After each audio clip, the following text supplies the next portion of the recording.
본 말씀을 통해서 하나님의 능력에 대한 이해라는 제목으로 말씀 증가하겠습니다. 우리가 알고 지내는 사람들 가운데 내가 생각하던 것 이상의 그러한 능력을 발견하게 되면 그 사람에 대한 새로운 평가를 내리게 됩니다. 전에는 크게 관심이 없다가도 새로운 능력이나 혹은 실력을 알게 되면 관심을 갖게 마련입니다. 그냥 평범한 옆집 아저씨인 줄로만 알았는데 정치계의 큰 실력자였다거나 학문의 대가라거나 큰 사업가라거나 그러한 사실을 알게 되면 전처럼 그냥 동네 아저씨로만 대하지는 않을 거라는 겁니다. 우리가 매일같이 섬기는 하나님이 그냥 습관적인 하나님인 줄 알았는데 그의 능력과 실력을 알게 되면 우리가 하나님을 집중하지 않을 수 없다는 겁니다. 하나님께 줄을 대기 위한 시도가 있어야 되는데 그러면 하나님께는 어떠한 능력이 있길래 우리가 주목하고 또 관심을 가져야 하겠는가? 본 말씀을 통해 살펴보면 먼저는 하나님께는 창조의 능력, 창조하시는 능력이 있으므로 그 능력을 알고 정확히 이해하면 하나님에 대한 재평가, 하나님에 대한 그런 새로운 인식을 우리가 가질 수 있는 겁니다. 창조의 능력이라고 하는 것은 없는 것을 있게 하시는 능력입니다. 사실 우리가 이러한 능력만 정확히 이해하고 있어도 절대로 하나님을 떠날 수가 없고 또 하나님께 줄을 대지 않을 수 없는 겁니다. 8절에 보면 여호와 만군의 하나님이여 주와 같이 능한 자 누구리까 여호와여 주의 성실하심이 주를 둘렀나이다. 주와 같이 능한 자 누구니까? 참 대단한 발견입니다. 우리 삶 가운데서 하나님의 능력을 발견한다는 것, 이것은 정말 중요하고 기묘한 진리를 얻는 겁니다. 우리의 약한 삶 가운데 하나님의 능하심이 임한다. 그러면 모든 사건은 종결되고 평정되는 겁니다.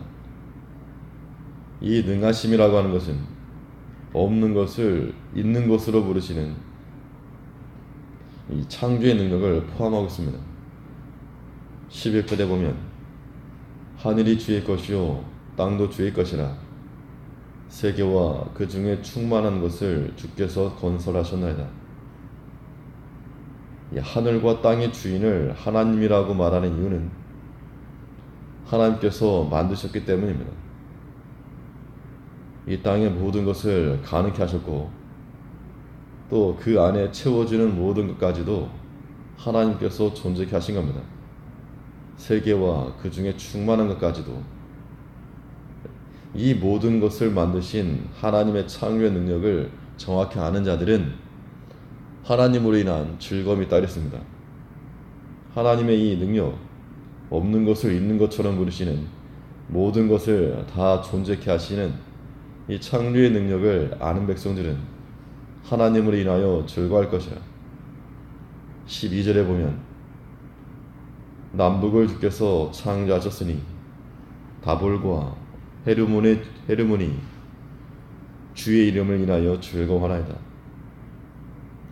남북을 만드시고 이 다볼산은 이 지형적으로 남쪽이 있기 때문에 남쪽을 가리키고 헤르몬은 이 북쪽을 가리키는, 즉 남북을 창조하셨어야 한 말씀과 같은 맥락입니다. 이 하나님의 창조의 능력을 아는 자들, 그들은 하나님으로 즐거워할 거라는 겁니다.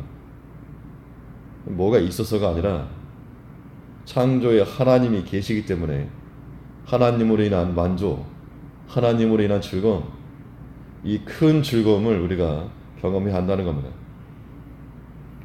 없는 것을 있는 것 같이 부르시는 하나님이시므로 내 눈에 보이지 않다고 없다고 말할 수 없는 겁니다.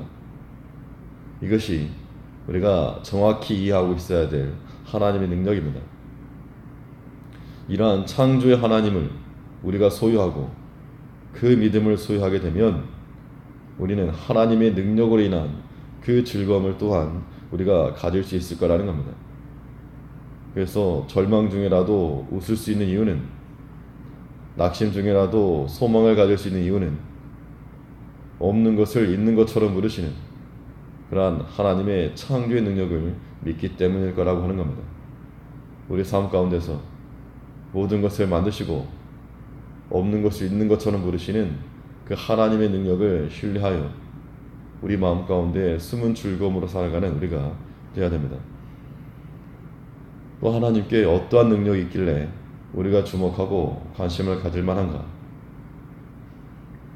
하나님께는 창조의 능력과 더불어 이 구원하시는 능력이 따르 있습니다.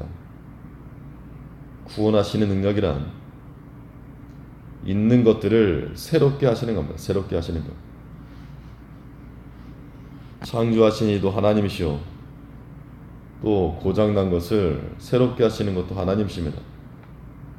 약한 것, 부족한 것, 모자란 것, 넘어진 것, 하나님을 대적하여 일어난 것, 이 모든 것들을 하나님께서 다스리시고 평정하시고 새롭게 할 수 있다 그랬습니다. 이러한 능력이 하나님께 있다는 겁니다. 구절을 보면 주께서 바다의 흉흉함을 다스리시며 그 파도가 일어날 때 평정케 하시나이다. 자연 만물을 다스리시는 하나님의 능력을 말하기도 하고, 이 바다의 흉흉함과 파도라고 하는 것이 출애굽 당시 홍해를 가르셨던 하나님의 능력을 가리키는 것이라고도 말합니다. 이 모든 것들을 다스리시고 평정하시는 하나님의 권세, 그것을 목도하라는 겁니다. 오늘날 우리 가운데 일어나는 여러 가지 시험들이 있어서 마치 바다의 흉흉함 같고 큰 파도가 될지라도 그 모든 것을 다스리시고 평정케 하시는, 또 새롭게 하시는 능력이 하나님께 있다는 겁니다. 이러한 능력을 믿는 자들은 하나님께 나아가 구할 것입니다. 풀어달라고, 다스려달라고, 내 문제에 평정케 해달라고 구하는 겁니다. 10절에 보면 주께서 라합을 살육당한 자같이 파쇄하시고 주의 원수를 주의 능력의 발로 드셨나이다. 여기서 나오는 라합은 이 기생 라합을 말하는 게 아니고 바다에 사는 큰 흉악한 짐승을 가리키는데, 마치 하나님께서 홍해를 거르시고 이 모든 것을 다스리시던 평정하시던 것들을 지금 이 비유적으로 표현하고 있는 겁니다. 주의 팔에 있는 능력, 주의 구원하시는 능력, 주의 원수를 주의 능력의 발로 드셨나이다. 하나님을 대적하는 자들에 대해서도 하나님께서 새로운 질서, 하나님을 중심으로 한 새로운 질서를 재편하시고, 13절에서는 주의 팔에 능력이 있사오며 주의 손은 강하고 주의 오른손은 높으시니이다. 하나님 팔에 있는 그 능력이라고 하는 것, 구원하시는 능력입니다. 구원과 새롭게 하시는 그 능력이 하나님께 있으므로 우리는 고장난 모든 것들을 주께로 가지고 나가야 됩니다. 우리 자신의 고장난 것, 사람과의 관계에서 고장난 것, 모든 사상이 고장난 것 다 주께 가지고 나아가 그 능력의 팔로 고치시고 새롭게 하시는 그 구원하시는 능력에 하나님을 경험해야 됩니다. 이러한 하나님의 능력을 우리가 정확히 이해할 때 이 또한 이 숨은 즐거움과 기쁨, 만족으로 살아갈 수 있을 거라는 겁니다. 창조하시고 구원하시는 이 하나님의 능력을 신뢰하며 살아가는 우리가 되어야 될 줄 압니다. 기도하겠습니다.